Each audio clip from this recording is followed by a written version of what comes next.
আল্লাহর নবীর কাছে যখন কিছুদিন ওহী নাজিল বন্ধ ছিল, মুশরিকরা তখন বলল, ফাকাল আল মুশরিকুনা ক্বাদ উদ্দিআ মুহাম্মদ, তারা বলল মুহাম্মদ, আমরা বলি সাল্লাল্লাহু আলাইহি ওয়াসাল্লাম, সম্ভবত তাকে তার রব পরিত্যাগ করেছেন। যখন আল্লাহর নবীর কাছে ওহী নাজিল বন্ধ হয়ে গেল, আল্লাহর নবীর পেরেশানি বেড়ে গেল। নবীজি ভাবলেন হয়তোবা আমার কোনো কাজের কারণে আমার রব আমার উপরে নারাজ হয়ে গিয়েছেন, আমার রব আমার উপরও খুশি হয়ে গিয়েছেন, সেজন্য হয়তো আমার উপরে ওহী নাজিল বন্ধ করে দিয়েছেন। ওইদিকে আবার কাফির মুশরিকরা ওহী নাজিল বন্ধ হওয়ায় সমালোচনার মাত্রা বাড়িয়ে দিল। তারা বলতে লাগলো, মুহাম্মদ এতদিন ধরে আমাদেরকে যা শুনিয়েছে, সম্ভবত তার কাছে এগুলো যে শয়তান নিয়ে আসতো, সেই শয়তানের সাথে এখন তার দেখা সাক্ষাৎ হয় না, নাউজুবিল্লাহ। যেমন বুখারী এবং মুসলিম শরীফের হাদিসে এসেছে, ইশতাকা রাসূলুল্লাহি বলি সাল্লাল্লাহু আলাইহি ওয়াসাল্লাম, আল্লাহর রাসূল অসুস্থ হয়ে পড়লেন। ফালাম ইয়াকুম লাইলাতাইনি আও সালাসা, 2 রাত বা 3 রাত আল্লাহর নবী তাহাজ্জুদের নামাজের জন্য উঠতে পারলেন না। আল্লাহর নবীর পাশের বাড়ি ছিল আবু লাহাবের বাড়ি। আবু লাহাবের স্ত্রী উম্মু জামিল, সে আল্লাহর নবীকে এসে বলল, ইন্নী লা আরজু আন ইয়াকুনা শাইতানুকা ক্বাদ তারাকাকা, সম্ভবত তোমার শয়তান তোমাকে পরিত্যাগ করেছে, নাউজুবিল্লাহ।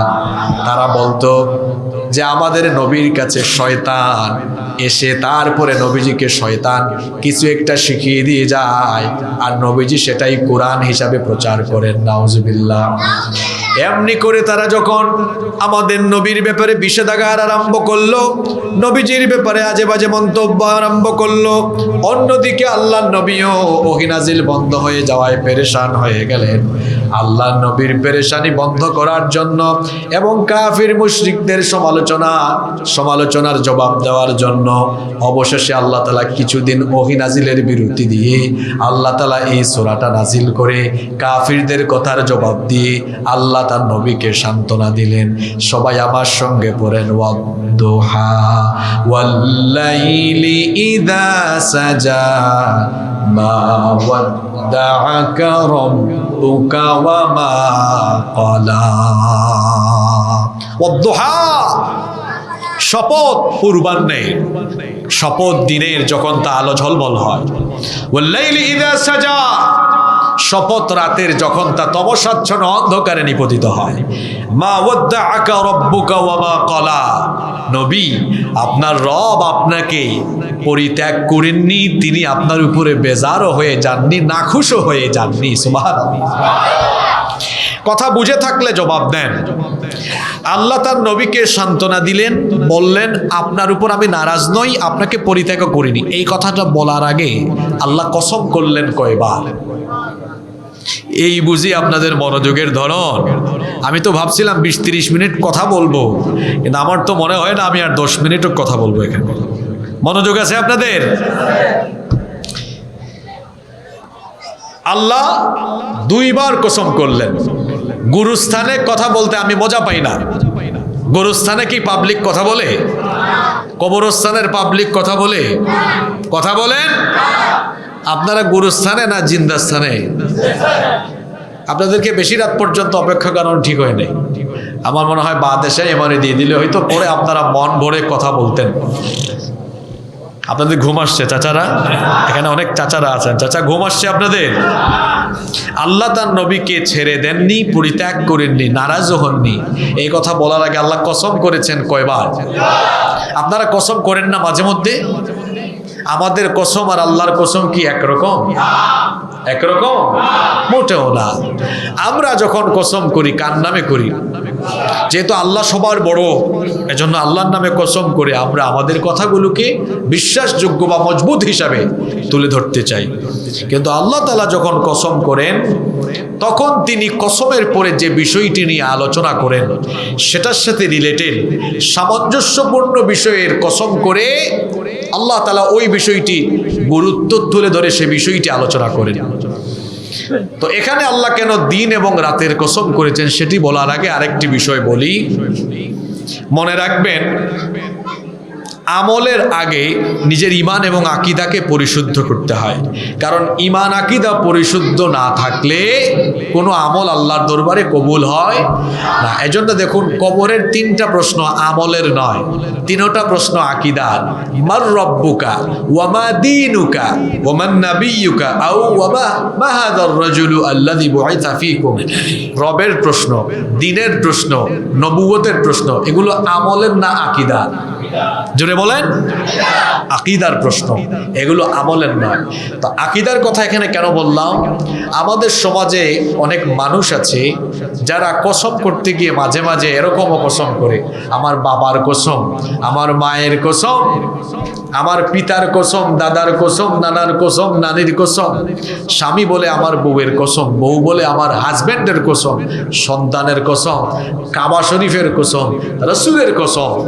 এই যে বিভিন্ন ধরনের কসম করা হয়, একজন মুমিন শুধুমাত্র কসম করতে পারে আল্লাহর নামে। এজন্য আল্লাহর হাবিব আমাদেরকে জানিয়েছেন, মান হালাফা বিগাইরিল্লাহি ফাকাদ আশরাকা। যে ব্যক্তি আল্লাহ ছাড়া অন্য কারো নামে কসম করলো, সে আল্লাহর সাথে শিরক করলো। শিরকের গুনাহ সবচেয়ে বড় না সবচেয়ে ছোট? গুনাহের লিস্টে সবচেয়ে উপরে যে গুনাহ, সেই গুনার নাম কি? তাহলে আল্লাহ ব্যতীত আমরা কারো নামে কসম করব? জোরে বলেন, কসম করব? কসম করতে হয় কার নামে? এবার আসি, আল্লাহ এখানে কসম করলেন দিন এবং রাতের। এরপরে বললেন, নবী আমি আপনাকে পরিত্যাগ করিনি, আপনার উপর বেজারও হইনি, নাখুশও হইনি। এবার আসেন, আল্লাহ কেন দিন এবং রাতের কসম করেছেন? দেখেন, দিন এবং রাত, দিন এবং রাত, এই যে দিনের পরে রাত আসে, দিন রাতের আবর্তন ঘটান কে? জোরে বলেন, কে? আচ্ছা, আপনারা আমাকে বলেন তো, আল্লাহ যদি চাইতেন 24 ঘন্টা সূর্যের আলো দিয়ে গোটা পৃথিবীকে দিন বানিয়ে রাখতে পারতেন কি পারতেন না? আল্লাহ যদি চাইতেন গোটা পৃথিবীকে অন্ধকার বানিয়ে 24 ঘন্টা রাত বানাতে পারতেন কি পারতেন না? তাহলে দিন রাতের পরিবর্তন ঘটাচ্ছেন আল্লাহ। নিশ্চয়ই এর ভিতরে কোনো হিকমা, কোনো সিগনিফিক্যান্স, কোনো তাৎপর্য আছে। সেই তাৎপর্যটা কি? দেখেন, আজকের বিজ্ঞানও বলছে এই যে দিন এবং রাত কেন হচ্ছে। পৃথিবী তার নিজ অক্ষে একবার আবর্তন করে আসতে সময় লাগে 23 মিনিট 23 ঘন্টা 56 মিনিট 4 সেকেন্ড, মানে প্রায় 24 ঘন্টা। এই যে পৃথিবীর এই আবর্তন গতিকে বলা হয় আহ্নিক গতি। আর আহ্নিক গতির ফলেই পৃথিবীতে দিন হয়, রাত হয়। যেমন বাংলাদেশে এখন রাত 11টা, আমেরিকা এখন দুপুর 12টা। আমেরিকা এখন, ওখানে দিন, এখানে রাত কেন? কারণ আমরা পৃথিবী নামক একটি গ্রহে বসবাস করি। এছাড়াও আরো অনেকগুলো গ্রহ আছে, ছোটবেলায় আপনারা সেগুলো পড়েছেন, বুধ, শুক্র, ইউরেনাস, এগুলো পড়েন না আপনারা? তো এই যে আমাদের সৌরজগতের সেন্টারে, কেন্দ্রে সূর্য অবস্থিত। আমাদের সৌরজগতের কেন্দ্রে কি অবস্থিত? সূর্য অবস্থিত। ফর এক্সাম্পল, মনে করেন, একটা কথার কথা উদাহরণ, পৃথিবী তো আর এই টিস্যু বক্সের মতো ছোট না। মনে করেন এটা পৃথিবী, যদিও পৃথিবী হলো কমলা লেবুর মতো ডিম্বাকৃতির। এটা যদি পৃথিবী হয়, তাহলে ওই যে আমার ডান দিকে লাইট, ওইটা মনে করেন সেন্টারে আছে সূর্য। এটা যখন ঘুরে, মনে করেন এই পাশটা তখন এই লাইটের আলোতে, এই পাশে কি আলো লাগছে? এই পাশে আলো লাগার কারণে এই পাশের অঞ্চলগুলোতে দিন, আর এদিকে অন্ধকার, আলো পড়ছে না, এটা রাত। আর এতে তো পৃথিবী স্থির না, সে সূর্যকে কেন্দ্র করে ক্রমেই ঘূর্ণায়মান, ঘুরছে তো ঘুরছে। এই ঘূর্ণনের ফলে পৃথিবীতে কোনো কোনো স্থানে দিন হচ্ছে, কোনো কোনো স্থানে কি হচ্ছে? এবার আসেন, আল্লাহ দিন এবং রাত কেন দিলেন? এই জন্য আল্লাহ দিয়েছেন, এই যে আমাদের সকাল থেকে নিয়ে সন্ধ্যা পর্যন্ত আমরা কত কাজ করলাম, অফিস করলাম, ব্যবসা করলাম, স্কুলে গেলাম, কলেজে গেলাম, মাদ্রাসায় গেলাম, ইউনিভার্সিটিতে গেলাম। আমরা সবাই কাজ করে সন্ধ্যার পর থেকে এখন এনার্জি বেড়ে গেল না এখন ক্লান্ত হয়ে গিয়েছি আমরা? জোরে বলতে হবে। ক্লান্ত হয়ে গেছি। ক্লান্ত হওয়ার পরে রাতের এই অন্ধকারের সাথে কিন্তু বিশ্রামের সম্পর্ক আছে। আল্লাহ যদি দিন রাত না দিতেন তাহলে তো আমরা সমস্যায় পড়তাম। আজকের বিজ্ঞানও তাই বলছে, 24 ঘন্টা দিন থাকলে কি হতো? তাহলে পৃথিবীর টেম্পারেচার, তাপমাত্রা বেড়ে গিয়ে সমুদ্রপৃষ্ঠের উচ্চতা বেড়ে গিয়ে গোটা পৃথিবী লণ্ডভণ্ড হয়ে যাইত। পৃথিবী টিকে থাকতে পারতো? ভারসাম্য থাকতো না। রাতের বেলা আস্তে আস্তে টেম্পারেচার কমে না বাড়ে? টেম্পারেচার ধীরে ধীরে কমে। এই জন্য রাতের বেলা বিশ্রাম নেওয়াটা আমাদের জন্য কি হয়? আরামদায়ক হয়। আল্লাহ তাআলা দিনের পরে রাত দিয়েছেন যাতে করে সারাদিন আমরা কাজ করার পরে যে টায়ার্ডনেস, ক্লান্তি আসে, রাতের বেলা বিশ্রামের মাধ্যমে যেন এটা চলে যায়। এটা চলে যাওয়ার পরে সকালবেলা দেখবেন ঘুমের থেকে ওঠার পরে আবার এনার্জেটিক লাগে। আল্লাহ এখানে দিনের কসম করলেন, এরপরে রাতের কসম করলেন। আল্লাহ বোঝাতে চাইলেন শুধু দিন থাকলে পৃথিবী বসবাসের উপযোগী হতো না, মানুষ পৃথিবীতে ব্যালেন্স হারিয়ে ফেলতো। মানুষের ব্যালেন্স থাকার জন্য, তার স্নায়ু শক্তি, তার এনার্জি থাকার জন্য যেমন দিনের বেলা কাজ করার পরে রাতের বেলা তার বিশ্রামের দরকার হয়। ও নবী, আপনার উপরে যদি প্রাথমিক পর্যায়ে আমি ওহির কিরণ দিতে থাকি, ওহি নাজিল করতে থাকি, ওহির ভার এটা সহ্য করতে না পেরে আপনার স্নায়ু হয়তোবা দুর্বল হয়ে যেতে পারতো। আপনি যেন প্রাথমিক পর্যায়ে ওহি নাজিলের পরে আপনি যেন নিজেকে স্বাভাবিক রাখতে পারেন, এজন্য সাময়িক সময় ওহি নাজিল বন্ধ করে আপনার স্নায়ুকে আমি অত্যধিক পরিমাণে শক্তিশালী করেছি। সুবহানাল্লাহ। এজন্য আল্লাহ দিন এবং রাতের কসম করেছেন। ওহির বোঝা হালকা না ভারী? আপনারা আমার কথা শুনতেছেন? ওহির বোঝা, নবীর কাছে যখন ওহি নাজিল হতো নবীর অবস্থা কিরকম হতো শুনেন, হাদিস থেকে শোনাই। আল্লাহ নবীর কাছে যখন ওহি নাজিল হতো অবস্থা তখন কি হতো? নবীজির সাহাবী যায়েদ ইবনে সাবিত রাদিয়াল্লাহু আনহু তিনি বলছেন, أنزل على رسول الله صلى الله عليه وسلم وفخذه على فخذي فكادت ترد فخذي। একবার ওহী নাজিল হওয়ার সময় আল্লাহর নবীর উরু মোবারক আমার উরুর সাথে ঠেকিয়ে রাখা ছিল। যখন আল্লাহর নবীর কাছে তখন ওহী নাজিল হচ্ছিল, মনে হচ্ছিল তখন আমার উরু এবং হাঁটু ভেঙে চুরি চুরমার হয়ে যাওয়ার উপক্রম হচ্ছিল। সুবহানাল্লাহ। আমাদের মা উম্মুল মুমিনিন আয়েশা রাদিয়াল্লাহু আনহা তিনি বলেছেন, লাকাদ রাআইতুহু ইয়ানজিলু আলাইহিল ওয়াহয়ু ফিল ইয়াউমিশ শাদীদিল বারদি ফায়াফসিমু আনহু ওয়া ইন্না জাবিনাহু লা ইয়াতাফাসসাদু আরাকা। আম্মা জান আয়েশা রাদিয়াল্লাহু আনহা বলেছেন, প্রচন্ড শীতের রাতে অথবা প্রচন্ড শীতের দিনে যখন আল্লাহর নবীর কাছে ওহী নাজিল হতো, ওহী নাজিলের সময় ওহীর ভারী বোঝায় প্রচন্ড শীতের রাতেও আল্লাহর নবীর শরীর ঘেমে গিয়ে কপাল থেকে ঘাম ঝরে পড়তো। আপনারা আসেন না ঘুমাই গেছেন? কমিটি তাড়াতাড়ি বিরানি নিয়ে আসেন। এরপরে আম্মা জান আয়েশা রাদিয়াল্লাহু আনহা আরো বলেছেন, আল্লাহর নবীর কাছে যখন ওহী নাজিল হতো, কানা ইযা উহিয়া ইলাইহি ওয়া হুয়া আলা নাকাতিহি ওয়াদাআত জিরানাহা ফামা তাস্তাতিআ আন তাহাররাকা হাত্তা ইউসাররা আনহু। আল্লাহর নবী উটের উপরে যখন সাওয়ার থাকতেন, উটের উপরে সাওয়ার থাকা অবস্থায় তার কাছে যখন ওহী নাজিল হতো, উট তখন স্বাভাবিক অবস্থায় দাঁড়িয়ে থাকতে পারতো না, তার বুক মাটিতে ঠেকিয়ে দিত। ওহী নাজিল বন্ধ হতো না যতক্ষণ উট নড়াচড়া করতে পারত না ততক্ষণ। আল্লাহ তাআলা সূরা মুজাম্মিলের মধ্যে 5 নম্বর আয়াতে বলেছেন, ইন্না সানুলকি আলাইকা কওলান সাকিলা।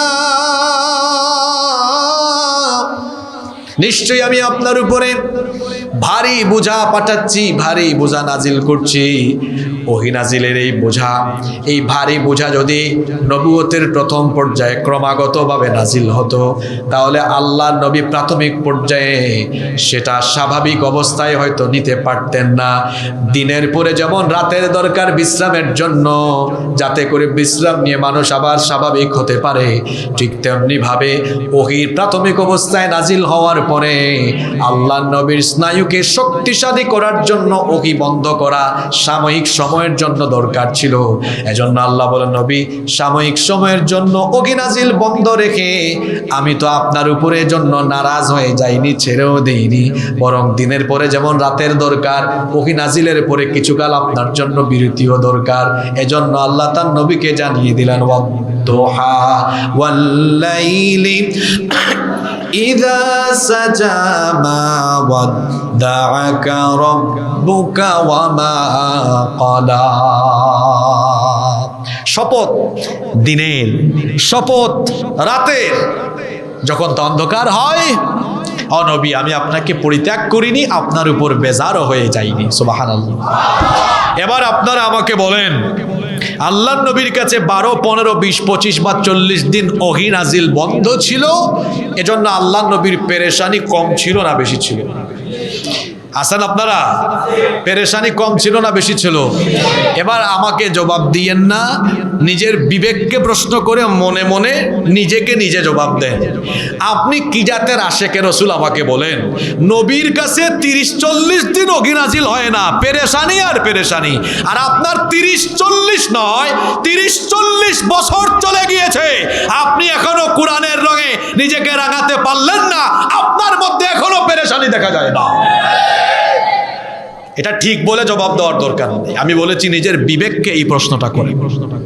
আমি যদি এই ইখতিলাফের কারণে ধরেন এই 40 দিন ওহী নাজিল হয় না, পেরেশান নবীজি, পেরেশান পেরেশান, আল্লাহ কেন আমাকে ওহী দিচ্ছেন না?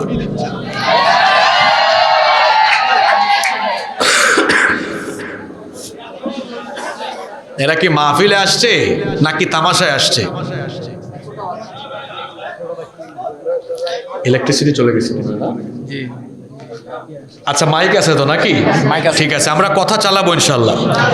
আল্লাহর নবীর কাছে ওহী নাজিল হয় না, কত পেরেশানি। আমার আপনার 24 ঘন্টা কোরআন পড়া হয় না, তিলাওয়াত হয় না। আমার আগে ওমর ফারুক ভাই বক্তৃতার মধ্যে সূরা তাহার আয়াত তেলাওয়াত করেছেন। কত ডেঞ্জারাস কথাবার্তা। যারা কোরআন থেকে দূরে সরে যাবে তাদেরকে অন্ধ অবস্থায় কিয়ামতের মাঠে তোলা হবে। কত ডেঞ্জারাস কথাবার্তা। আমরা কি অন্ধ অবস্থায় হাসরের মাঠে উঠতে চাই? তাহলে কোরআনের সাথে সম্পর্ক বাড়ানোর দরকার আছে না নাই? আল কোরআনের পথ এটাই রাসূলের পথ। কোরআনের পথ কার পথ? কোরআনের পথ কার পথ?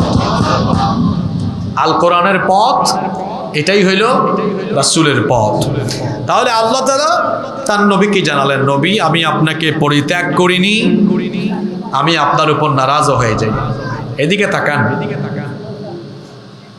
এরপরে আল্লাহ তার নবীকে বলছেন, ওয়ালাল আখিরাতু খায়রুল লাকা মিনাল উলা, ওয়ালাল আখিরাতু খায়রুল লাকা মিনাল উলা। আর পূর্ববর্তী সময়ের চাইতে উত্তম। সুবহানাল্লাহ পড়েন। কোন সময় আয়াত নাজিল হচ্ছে? যেই সময় মক্কায় ঈমানদারদের সংখ্যা, মুসলমানদের সংখ্যা অনেক বেশি না অনেক কম? জোরে বলতে হবে, অনেক বেশি না কম? অনেক কম, অনেক কম।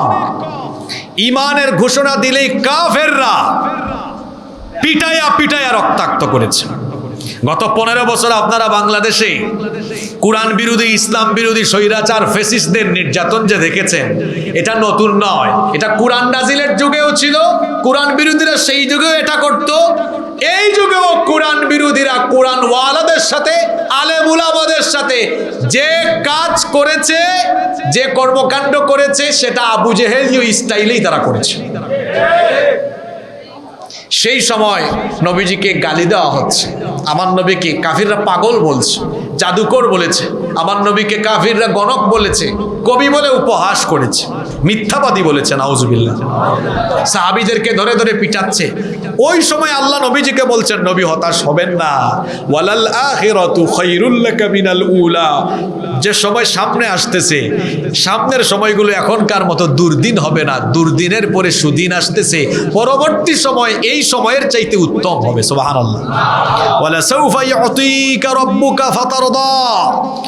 আর অচিরেই আপনার রব আপনাকে এত বেশি দিবেন, ফাতারদা, যে আপনি সন্তুষ্ট হয়ে যাবেন। সুবহানাল্লাহ। এই ওয়াদা নবীর সাথে করেছেন কি? আল্লাহ কি তার নবীর সাথে যে ওয়াদা করেছেন তা পূরণ করেন নাই? যে সময়ে এই আয়াত নাজিল হচ্ছে, ওয়ালাল আখিরাতু খায়রুল লাকা মিনাল উলা ওয়ালা সাউফা ইউতিকা রাব্বুকা ফাতারদা, পরবর্তী সময় পূর্ববর্তী সময়ের চাইতে উত্তম হবে, শীঘ্রই আপনার রব আপনাকে এত নেয়ামত দিবেন যে আপনি সন্তুষ্ট হয়ে যাবেন। এটা কোন সময় নাজিল হয়েছে? যেই সময় আমার নবীর উপরে এবং সাহাবীদের উপরে গোটা মক্কায় নির্যাতনের স্টিম রোলার চলছে, সেই সময়ে আল্লাহর দেওয়া ওয়াদা কিছুকাল পরেই কিভাবে বাস্তবায়ন হলো। যে মক্কায় কাফেররা মুসলমানদের রক্ত ঝরালো, যে মক্কা থেকে কাফেররা মুসলমানদেরকে বের করে দিল, সেই মক্কায় কিছুকাল পরে আল্লাহ তাআলা কাফেরদের শিকড়ের মূলোৎপাটন করে মক্কার জমিনে আল্লাহ ইসলামের পতাকা বিজয়ী করে দিলেন। আল্লাহ তার ওয়াদা রেখেছেন কি রাখেন নাই? এই ওয়াদা আপনাদের সাথেও আল্লাহ আপনাদেরকেও বলছেন। অন্য আয়াতে আল্লাহ কি বলছেন? কোরআনের এক আয়াতের তাফসীর অন্য আয়াতে পাওয়া যায়, ওয়ালা তাহিনু ওয়ালা তাহজানু ওয়া আনতুমুল আ'লাউনা ইন কুনতুম মুমিনিন। তোমাদের জন্য কোনো ভয় নাই, হতাশা নাই, দুঃখ নাই, যদি মুমিন হও বিজয় আমি তোমাদেরকে দান করব। সুবহানাল্লাহ। এই দিন থাকবে না।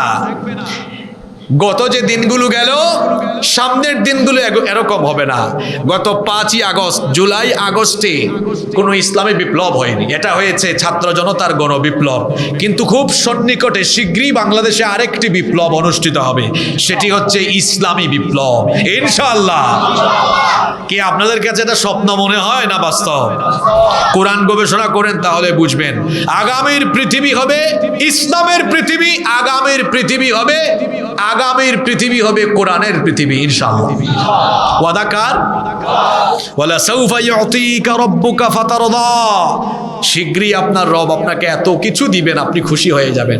আল্লাহ কি করলেন? নবীর সাথে ওয়াদা পূরণ করলেন। মক্কা মদিনা, শুধু মক্কা মদিনা ইসলামের ভূমি হলো না, সেই রোম পারস্যের সীমানা পর্যন্ত ইসলাম ছড়িয়ে গেল। এরপরে ইসলাম ছড়াতে ছড়াতে, ইসলাম বিস্তৃত হতে হতে এশিয়া, ইউরোপ, আফ্রিকা, আমেরিকা, পৃথিবীর কোনো জায়গা বাকি নাই, সব জায়গায় ইসলাম চলে গিয়েছে। সুবহানাল্লাহ।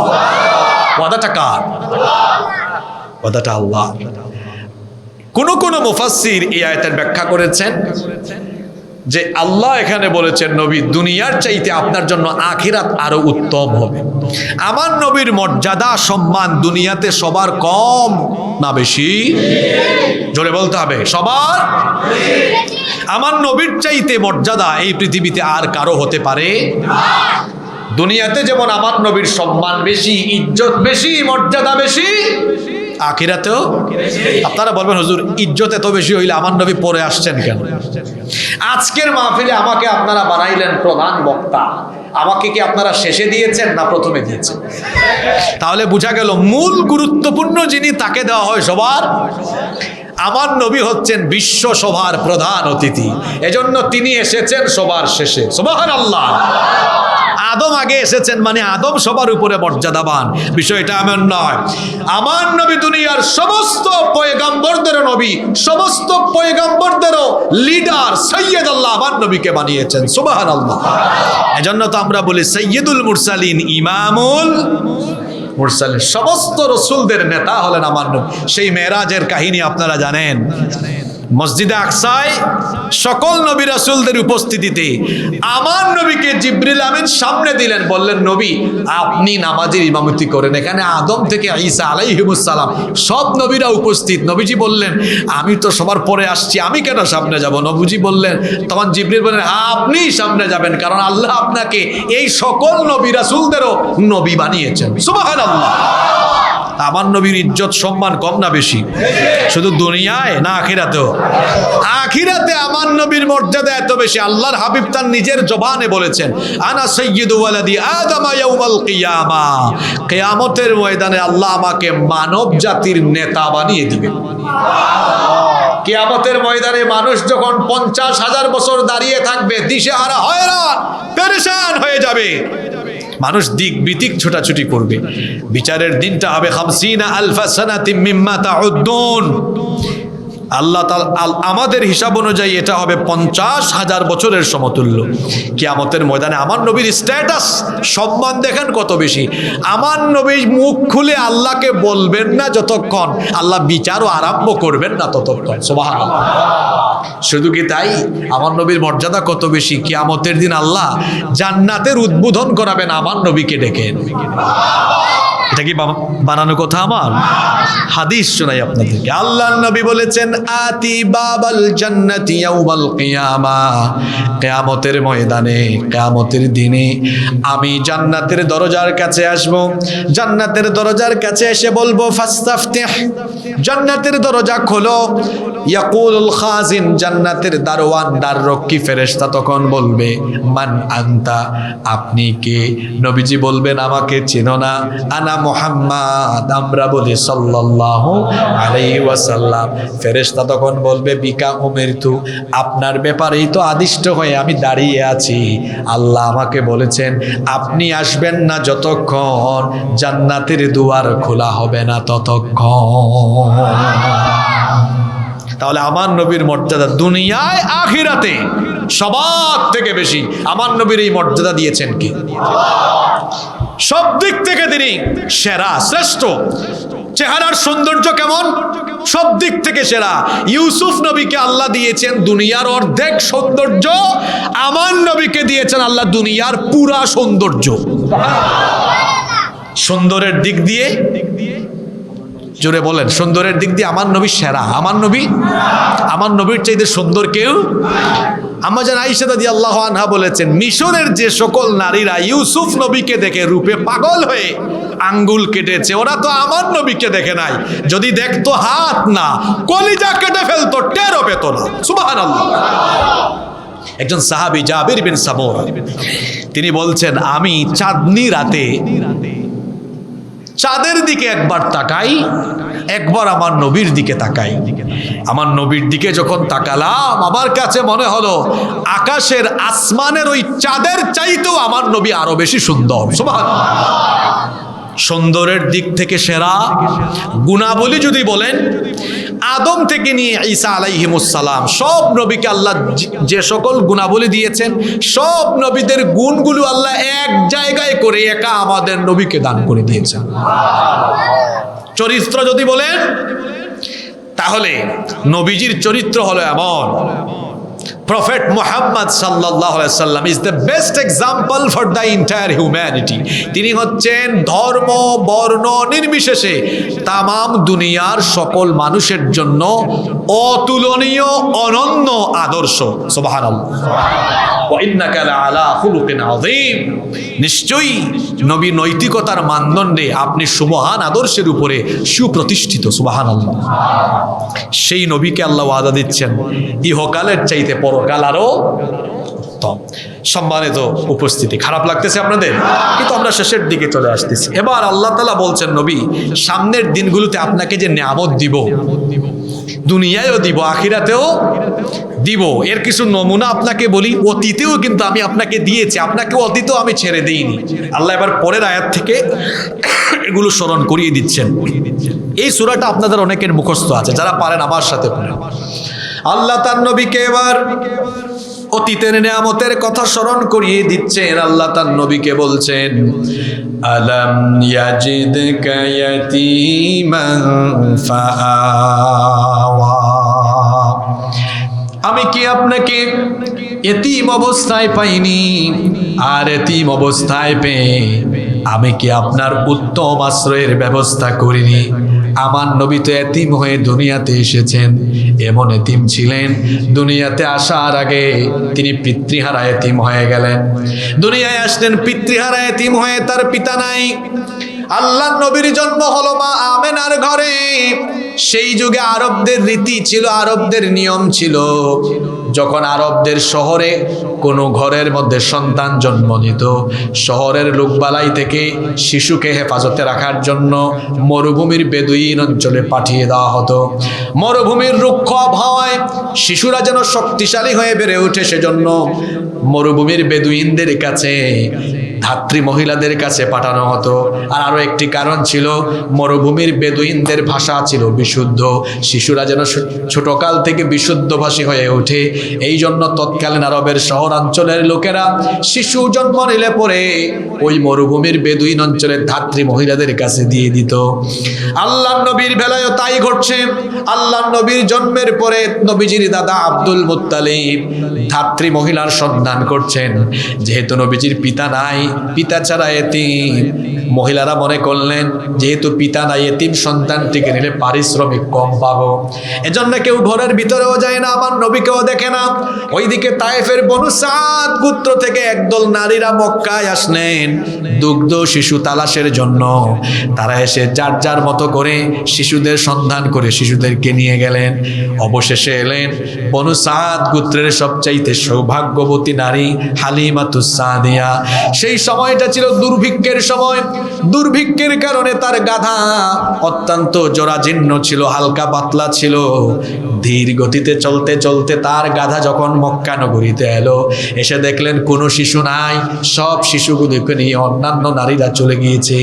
আব্দুল মুত্তালিব বললেন, আমার ঘরে একটি এতিম সন্তান আছে, যদি দয়া হয় মায়া হয় তাহলে তাকে দেখো, দেখে যদি মন চাই তো নিয়ে যেতে পারো। এতিম বাচ্চা, বেশি টাকা পয়সা দেওয়া যাবে না। হালিমাতুস সাদিয়ার সাথে তার স্বামী এসেছিলেন। স্বামীকে বললেন, আমরা তো সবার শেষে এসেছি, কোনো শিশু পেলাম না, একেবারে যদি খালি হাতে ফিরে যাই তাহলে তো সেটা আমাদের জন্য কল্যাণকর হবে না। চলেন, এতিম একটা শিশু পেয়েছি, দেখি কেমন, যদি ভালো লাগে তো নিয়ে যাব, পয়সা করি যা পাইলাম। স্বামী সম্মতি দিলেন। হালিমাতুস সাদিয়া তার স্বামীর সম্মতি পেয়ে এবার যখন মা আমিনার ঘরে ঢুকলেন, মা আমিনার ঘরে ঢুকে তিনি যখন শিশু মুহাম্মাদুর রাসূলুল্লাহ সাল্লাল্লাহু আলাইহি ওয়াসাল্লামকে কোলে নিয়ে শিশু নবীজির চেহারার দিকে তাকালেন, তিনি তখন বললেন, আমি চেহারার দিকে তাকিয়ে দেখলাম এত সুন্দর বাচ্চা, এত সুন্দর মানুষ আমার এই দুই নয়ন দু চক্ষু কখনো দেখেনি। আমার কাছে মনে হলো আসমানের চাঁদ আমার কোলে চলে এসেছে। হালিমাতুস সাদিয়া এবার শিশু নবীজিকে নিয়ে তার দুর্বল জরাজীর্ণ হালকা পাতলা গাধার উপরে সওয়ার হয়ে রওনা যখন করলেন, এক বিস্ময়কর অবস্থা দেখা গেল। তার সেই দুর্বল গাধাটি এবার এত বেশি গতিতে ছুটে চলা আরম্ভ করলো, অন্যান্য নারীদের গাধাগুলোকে পেছনে ফেলে সামনে যেতে লাগলো। সুবহানাল্লাহ। সবাই বলল, কি ব্যাপার হালিমা, তুমি না সবার শেষে এসেছিলে? তোমার গাধা তো অত্যন্ত দুর্বল ছিল, এটার গতি হঠাৎ করে কিভাবে বেড়ে গেল? তিনি তখন বললেন, স্পিড, গতি কেমনে বেড়েছে আমি জানি না, তবে এতটুকু জানি আমার হৃদয়ের অনুভূতি শেয়ার করছি। আমার কাছে মনে হচ্ছে এই শিশুটি আমার কুলে চলে আসার পরে দুনিয়ার বরকত আমার কাছে চলে এসেছে। বাড়িতে যাওয়ার পরে দেখলেন তাদের ফসল উৎপাদন বেড়ে গেল, খেজুরের উৎপাদন বেড়ে গেল, উটনির দুধ বেড়ে গেল, অলান দুধে একেবারে পরিপূর্ণ হয়ে গেল। এমনকি হালিমাতুস সাদিয়া নিজে বলছেন, দুর্ভিক্ষের কারণে আমরা খাবার দাবার ঠিকঠাক মতো পেতাম না। এই শিশুটাকে যখন বাড়ি নিয়ে আসলাম, আমার শিশুরাও ঠিক মতো আমার দুধ পেত না, কিন্তু শিশুটাকে নিয়ে বাড়িতে আসার পরে আমি নজর করে দেখলাম আমার সিরা পুরোটা একেবারে দুধে পরিপূর্ণ হয়ে গেল। এরকম এতিম অবস্থায় নবীজির জন্ম হবে। আল্লাহ বলছেন, কিভাবে আপনার সুব্যবস্থা করলাম। হালিমার ঘরে থাকলেন, এরপরে আবার তার মা আমেনার ঘরে চলে আসলেন। 6 বছর বয়সে নবী মায়েরও এবার এতিম হয়ে গেলেন, এবার দাদার আশ্রয়ে গেলেন। 8 বছর বয়সে দাদাও চলে গেলেন। এরপর তার চাচা আবু তালেব তাকে আশ্রয় দিলেন। মাক্কি জিন্দেগিতে নবীজি দাওয়াত যখন আরম্ভ করেছেন, কাফিরদের বিরোধিতায় এই আবু তালেব তাকে শেল্টার দিয়েছেন। আল্লাহ তার নবীকে বলছেন, আলাম ইয়াজিদকা ইয়াতীমান ফাআওয়া, আমি কি আপনাকে এতিম অবস্থায় পাইনি? এরপরে তো ছেড়ে দেই নাই, আমি আপনার উত্তম আশ্রয়ের ব্যবস্থা করেছি। সুবহানাল্লাহ। এরপরে আল্লাহ তার নবীকে আরো বলছেন ওয়াজাদাকা দাল্লান ফাহাদা, আমি কি আপনাকে পথ হারা অবস্থায় পাইনি, এরপরে আমি কি আপনাকে পথের দিশা দেইনি? অর্থাৎ আল্লাহর নবী এমন একটি সমাজে এসেছিলেন যেই সমাজের মানুষগুলো পৌত্তলিক ছিল, এরা জানতো না সত্য পথ কোনটা, মূর্তি পূজারী ছিল, এরা মানুষের উপরে জুলুম করত, ইনসাফের পথ আলোর পথ কোন দিকে এটা তারা জানতো না। আল্লাহ নবী এই সমাজে এসেছিলেন এই সমাজের মানুষগুলোকে আলোর দিকে নিয়ে আসার জন্য। নবীজি চিন্তায় ছিলেন, কিন্তু কোনো পথ নবীজি জানানোর আগ আল্লাহ জানানোর আগ পর্যন্ত নবীজি কি জানবেন নাকি? এজন্য আল্লাহ তার নবীকে বলছেন মা কুনতা তাদরি মাল কিতাবু ওয়ালাল ঈমান, আপনি জানতেন না কিতাব কি, জানতেন না ঈমান কি। কিতাব আর ঈমান উভয়টি নবীজিকে চিনিয়েছেন কি? ও নবী, আমি আপনাকে এই কিতাব দিলাম, এই কিতাব দিয়ে ঈমানের পথ পরিষ্কার করে দিলাম। আল্লাহ সূরা ইব্রাহিমের শুরুতে বলছেন আলিফ লাম রা কিতাবুন আনজালনাহু ইলাইকা লিতুখরিজান নাসা মিনাজ যুলুমাতি ইলান নূর, আপনার কাছে এই কিতাব আমি নাজিল করেছি যাতে করে তমসাচ্ছন্ন অন্ধকারে পড়ে থাকা এই মানবতাকে আলোর দিকে নিয়ে আসতে পারেন। এই জন্য এই কিতাব যিনি নাজিল করেছেন তিনি কি? কেমন কিতাব? হুদাল লিন্নাস, এটা মানুষের জন্য হেদায়াত। ও নবী, আমি কি আপনাকে এরকম অবস্থায় পেয়ে ফাহাদা, এরপরে কি সুপথ দেখিয়ে দেইনি? এরপরে আল্লাহ বলছেন ওয়াজাদাকা আইলান ফাআগনা, আমি তো আপনাকে নিঃস্ব অবস্থায় পেয়েছি, এরপরে আমি আপনাকে সমৃদ্ধি দান করেছি। আমার নবী পৈতৃকভাবে তো এত ধন সম্পদের অধিকারী ছিলেন না, পৈতৃকভাবে একজন দাসী আর একটা উটনি মাত্রই তার ছিল। এরপরে আল্লাহ তাআলা তার নবীজিকে মেধা প্রজ্ঞান সবটুকুন দান করে আল্লাহ তার এমন যোগ্যতা দক্ষতা দান করেছিলেন। আপনারা জানেন আমার নবীর আমানতদারিতা, স্বচ্ছতা, তার এই গুণাবলী গোটা মক্কায় যখন ছড়িয়ে গেল, মক্কার ধনাঢ্য ব্যবসায়ী নারী খাদিজা আত-তাহেরা রাদিয়াল্লাহু আনহা তিনি তখন আল্লাহর নবীকে তার ব্যবসায়ী নিয়োগ করলেন। আল্লাহর নবীকে তার ব্যবসায়ী নিয়োগ করার পরে এত বেশি লাভ হইল যে তার ব্যবসায়িক জীবনের ইতিহাসে এত লাভ কখনো হয় নাই। সুবহানাল্লাহ। সেই খাদিজা রাদিয়াল্লাহু আনহা তাকে বিবাহের প্রস্তাবও দিলেন, আল্লাহর নবীর সাথে বিয়ে হলো। আল্লাহ বলছেন নবী, আমি আপনাকে নিঃস্ব অবস্থায় বেশ সমৃদ্ধি দান করেছি। আল্লাহ এখানে তিনটি আয়াতে তার নবীকে নেয়ামতের কথা স্মরণ করিয়েছেন। আলাম ইয়াজিদকা ইয়াতীমান ফাআওয়া ওয়া ওয়াজাদাকা দাল্লান ফাহাদা ওয়া ওয়াজাদাকা আইলান ফাআগনা। এই তিনটি আয়াতে নেয়ামতের কথা স্মরণ করিয়ে এবার আল্লাহ তার নবীকে এবং আমাদেরকে কিছু উপদেশ দিয়ে সূরাটি শেষ করছেন। এই তিনটি উপদেশ, এই শেষের তিনটা আয়াতে কিছু উপদেশ আছে, এই উপদেশগুলো শুনে আমরা শেষ করবো ইনশাআল্লাহ। উপদেশ কি? আল্লাহ বললেন এক নাম, আল্লাহ বললেন উপদেশ হচ্ছে ফাআম্মাল ইয়াতীমা ফালা তাকহার, আপনি এতিমদের সাথে দুর্ব্যবহার করবেন। নবী তো এতিম ছিলেন। এবার আল্লাহ নবীকে বলছেন এতিমদের সাথে কঠোর আচরণ করবেন না, ধমক দিবেন না, দুর্ব্যবহার করবেন না। নবীর মাধ্যমে আল্লাহ আমাদেরকেও শিখালেন এতিমের সাথে বাজে আচরণ করো না, দুর্ব্যবহার করো না। আমাদের সমাজে কিন্তু এমন বহু মানুষ আছে যারা এতিমের সম্পদ গাদ্দারি করে আত্মসাৎ করে ফেলে। অবশ্যই এই ধরনের আত্মসাৎকারী এতিমের মাল খাওয়া ডাকাত পার্টি আপনাদের রাউজানে নাই? হ্যাঁ আছে। এতিমের সম্পদ আত্মসাৎ করে ফেলে। আর এই দেশে তো জনগণ সবচেয়ে বড় এতিম। কথা বুঝেন না? এবার জনগণ সবচেয়ে বড়, কারণ ক্ষমতা যখনই যারা পায় মানুষকে এতিম বানায় ফেলে। জনগণ কেন বড় এতিম এই জন্য বললাম, যারাই যখন ক্ষমতা পায় সব কিছুর বোঝা জনগণের ঘাড়ের উপরে চাপায় দেয়। সবাই শুধু জনগণের উপরেই খুব ঝাড়তে জানে।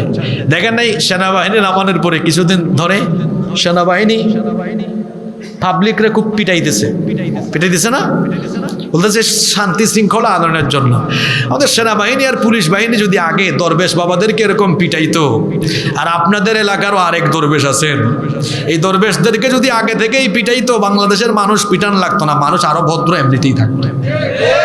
যাদেরকে পিটান দরকার তাদেরকে পিটায় না এরা, তাদেরকে কি দেয়? কি দেয়? জোরে বলেন। পারলে ওই সকল ভূমিদস্যু, ভূমি খেকো, চোর ডাকাত, দুর্নীতিবাজদেরকে পিটান। এরা পিটা খাওয়ার যোগ্য। যেখানে লাগানো দরকার সেখানে লাগায় না। কি বলেন? যেখানে লাগানো দরকার সেখানে। এক একটার চেহারা দেখছেন, চেহারা দেখলে মনে হয় বেহেশত থেকে পালাই আসছে, কিন্তু তলে তলে পর্দার অন্তরালে এমন কোনো খারাপ কাজ নাই যা তারা করে নাই। এতিমের সাথে আল্লাহ তাআলা বলছেন দুর্ব্যবহার করো, বরং এতিমকে দেখাশোনা করেন, লালন পালন করেন, রক্ষণাবেক্ষণ করেন। এতিম ছেলে মেয়ে থাকলে বিভাগের ব্যবস্থা করে দেন। যে ব্যক্তি এতিমকে কষ্ট দিল সে যেন আমার নবীকেই কষ্ট দিল, কারণ আমার নবীও তো এতিম ছিলেন। এজন্য এতিমের সাথে খারাপ আচরণ করবেন না, বরং এতিমের সাথে স্নেহ, মমতা, ভালোবাসা সুলভ আচরণ করবেন। যদি করতে পারেন, এতিম যদি দেখাশোনা করতে পারেন, তাহলে লাভ কি হবে শোনেন। আল্লাহর নবী বলেছেন, আনা ওয়া কাফিলুল ইয়াতীমি ফিল জান্নাতি হাকাদা ওয়া দাম্মাস সাব্বাবাতি ওয়াল ওয়াসতা।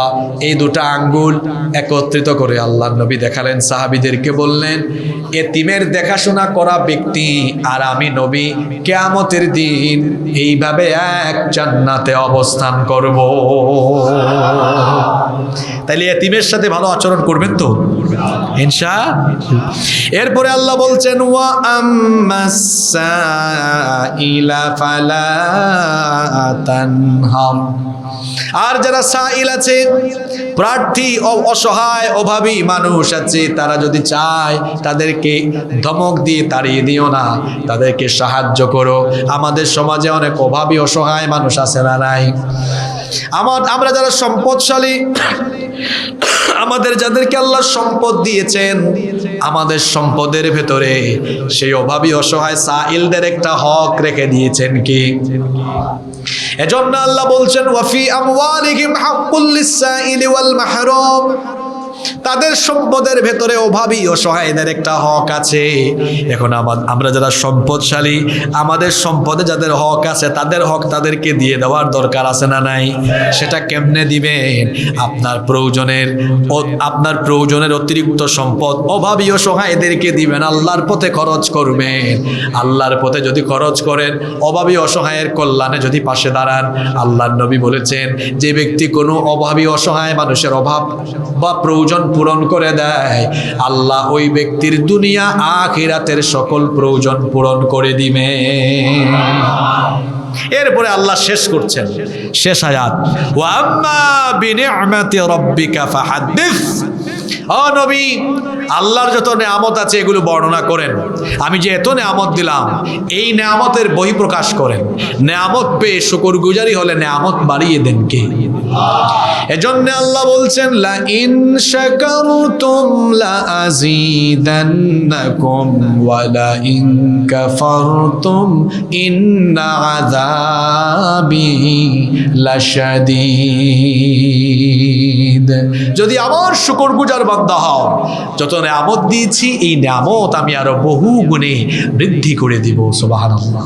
জন্য আমরা সব সময় শুকরগুজার বান্দা হব ইনশাআল্লাহ। এই যে সূরা দোহার 11টি আয়াতের সংক্ষিপ্ত আলোচনা করলাম, এখান থেকে কিছু শিক্ষা আমি শেষের 2 মিনিটে তুলে ধরছি ইনশাআল্লাহ। 1 নাম্বার শিক্ষা হলো, আল্লাহ কখনো তার পথের পথিকদেরকে ছেড়ে দেন, আল্লাহ তাদের সাথে থাকেন।